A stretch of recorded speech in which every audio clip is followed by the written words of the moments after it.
ఓం గం గణపతయే నమః. ఓం మహాసరస్వత్యై నమః. ఓం మహాగురుభ్యోం నమః. ఇప్పుడు మనం శుక్రుడు మిథున రాశిలోకి 14వ తారీఖు నుంచి మారుతున్నాడు. 14వ తారీఖు మిథున రాశిలో మారడము, ఆయన వృషభ రాశిలోంచి మిథున రాశిలోకి మారుతున్నాడు.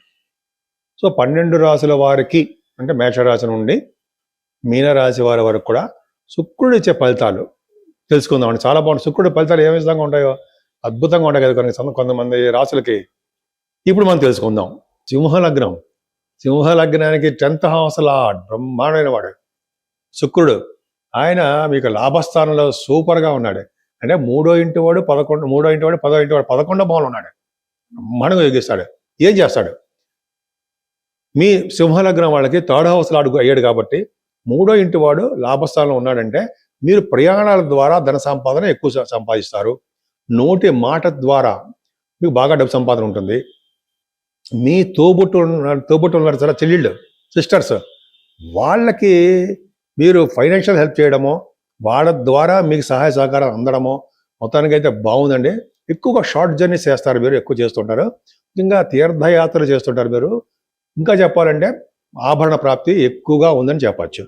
3వ భావంలో శుక్రుడు కూడా ధైర్యాన్ని ఎక్కువ ఇవ్వడము, పట్టుదల పెంచడము, ఏ పని చేసినా ఆ పనిలో నిమగ్నం అయిపోవడం జరుగుతుంది. 10th హౌస్ లార్డ్ కూడా అయ్యాడు. కర్మస్థానాధిపతి లాభంలో ఉన్నాడు. ఏ పని చేసినా ఆ పనిలో నిమగ్నం అయిపోతూ ఉంటారు.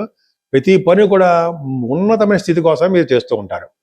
అంటే జనరల్గా మీరు మంచి మంచి కార్యక్రమాలు చేయడము, లేకపోతే దానాలు చేయడము, అన్నదానాలు చేయడము, వస్త్రదానాలు చేయడము, పూజలు చేయడము, హోమాది కార్యక్రమాలు చేయడము, ఇవన్నీ ద్వారా మంచి మంచి పనులే. సో మీ ప్రొఫెషనల్గా, వృత్తిపరంగా, అంటే వ్యాపారపరంగా కూడా మీరు బాగా డబ్బు సంపాదించుకుంటారండి. ముఖ్యంగా సాఫ్ట్వేర్ రంగ ఉద్యోగస్తులకి, గవర్నమెంట్ సంబంధించిన ఉద్యోగస్తులు చెప్తాడు ఏంటంటే డబ్బు సంపాదన ఎక్కువ ఉంటుంది. ప్రమోషన్స్ రావడానికి అవకాశాలు శుక్రుడు వల్ల అద్భుతంగా రావడానికి అవకాశాలు చాలా చాలా బాగున్నాయి. 12 రాశుల వారికి, మేషరాశి నుండి మీనరాశి వారి వరకు కూడా 12 రాశుల ఈ శుక్రుడు ప్రభావం ఎలా ఉందో తెలుసుకున్నామండి. మనం ఇప్పటివరకు తెలుసుకున్నాము. ఇప్పుడు నా పేరు వాడ్రే వాదినారాయణరావు, డాక్టర్ వాడ్రే వాదినారాయణరావు. నేను ఈ ఆస్ట్రాలజీలో ఆల్మోస్ట్ 36 ఇయర్స్ నుంచి ఉన్నాను. నేను 1990 నుంచి తెలిసాడు నాకు. ప్లస్ ఐసీడబ్ల్యూ కూడా చేశాను నేను. సిఎంఈ అంటాం, కాస్ట్ అకౌంటెంట్. సరే, అది పక్క పెడదాం. ముఖ్యంగా చాలామంది జాతకాలు తెలుసుకోవాలని కోరుకుంటూ ఉంటారు. అసలు మన భవిష్యత్తు ఎలా ఉంటుంది, మనం ఏ ఫీల్డ్లో సెటిల్ అవుతాం, మన వ్యాపారమా, ఉద్యోగమా, ఎలా ఉంటుంది, సినిమా రంగంలో ఛాన్సెస్ వస్తాయా, అంటే పొలిటికల్ రంగంలో మనం బాగా ముందుకు వెళ్ళగలమా, ఉంటాయి కదండి, జాతకాలు ఉంటాయి కదా. నేను చెప్పేది అబద్ధాలే ఉండవు. సినిమా రంగంలో వెళ్దామా, పొలిటికల్ రంగంలో వెళ్దామా, అదే శుభ్రంగా గవర్నమెంట్ జాబ్ చేసుకుంటూ ఉందామా, వ్యాపారాల్లో కూడా బాగా ఉందామా, నలుగురికి విద్య చెబుతూ విద్యలో బాగా రానిద్దామని అనుకుంటాం కదా. ఖచ్చితంగా ఉంటుంది. సో ఈ విధంగా జాతకాల్లో ఏ పాయింట్ ఆఫ్ వ్యూ కావాలన్నా కూడా జాతకం పరిశీలించాలి. అందుకనే ప్రతి వాళ్ళకి date of birth, time of birth, place of birth ప్రతి వాళ్ళకి ఉంటే, అదే చెప్పించుకునే వాళ్ళకండి ఉంటే ఖచ్చితంగా మనం దశలు, విదేశాలు, అంతర్దశలు వేస్తాం కదా. ఇది తెలియదే ఉంది. వాటిల్లో మనం మైన్యూట్గా వెళ్ళి ఆ ఫలితాలు కనుక్కోవడానికి అవకాశం ఉంది. నేను చాలామంది చెప్పాను, చాలామంది జరిగింది. అని నేను వీళ్ళు మన యూట్యూబ్లో కూడా కామెంట్స్లో కొంతమంది పెడుతూ ఉంటారు. మర్చిపోతుంటారు కొంతమంది అనుకోండి.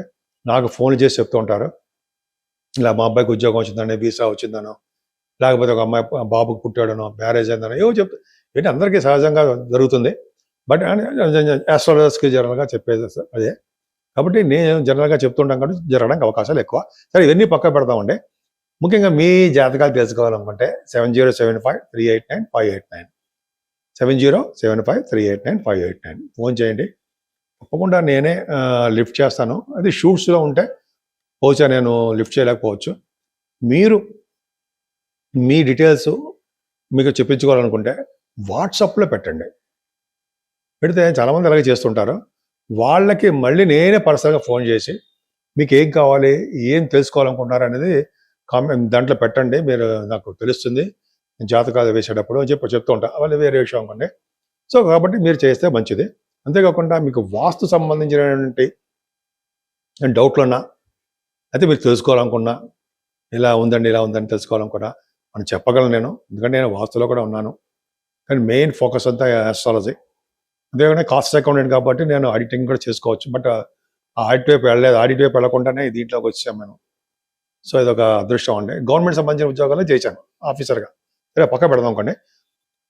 ఈ 12 రాసుల వారు ఏ దేవుణ్ణి, ఏ శుక్రుడు ప్రభావం ఉంది కాబట్టి శుక్రుడు ఎవరిని పూజించాలి, శుక్రుడితో పాటు ఎవరిని పూజించాలి అని తెలుసుకుందామండి.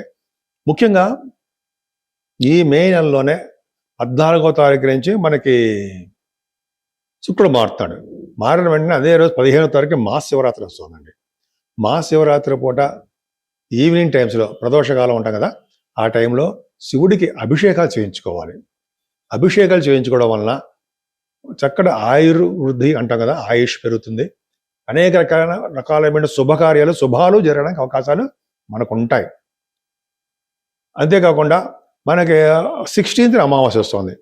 ఇది ఇంపార్టెంట్ ఇక్కడ శుక్రుడు ప్రభావం ఉండడానికి.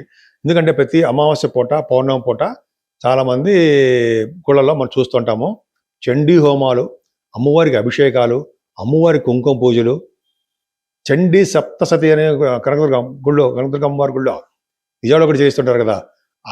అటువంటి ఇవి కూడా అమ్మవారికి ప్రభావం ఉంటే అది చేయించుకుంటే ఈ 12 రాశుల వాళ్ళకి, కొంతమంది చూడండి ధనురాశి వాడికి శుక్రుడు మంచివాడు కాదు, కొన్ని రాశులు ఉన్నాయి కదా, కర్కాటక రాశి వాడికి మంచిది కాదు. అలాగే వృశ్చిక రాశి వారికి ప్రభావం, అమ్మవారికి ప్రభావం తగ్గాలి అంటే ఖచ్చితంగా మనం అమ్మవారిని పూజించాలండి, కనకదుర్గ అమ్మవారిని పూజించాలి. అంటే అమ్మవారికి మంచి ఇంత చెప్పినట్టుగా పూజలు చేయించుకుంటూ ఉన్నాం. అంతేకాకుండా మహాలక్ష్మి అమ్మవారిని అదే కనకదుర్గ అమ్మవారిని ఎవరైనా అమ్మవారిని కలువ పువ్వులతోటి, మల్లె పువ్వులతోటి, సహస్రనామం అంటాం లేదా అష్టోత్తరం అంటాం కదా, పూజ చేయడం వల్ల శుక్రుడు వలన వచ్చే దోషాలు పరిహారం అయిపోయి శుక్రుడు వలన వచ్చే శుభ ఫలితాలు ఎక్కువగా ఉండడానికి అవకాశం ఉంది. పైగా శుక్రుడు కళత్రకారకుడు కదండి.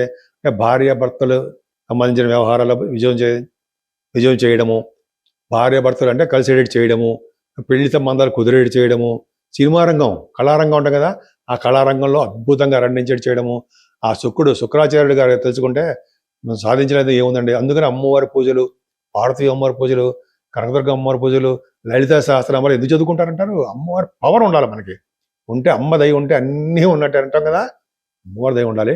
పైగా శుక్రుడు ఖచ్చితంగా మీరు ఇటువంటి పూజలు చేయండి.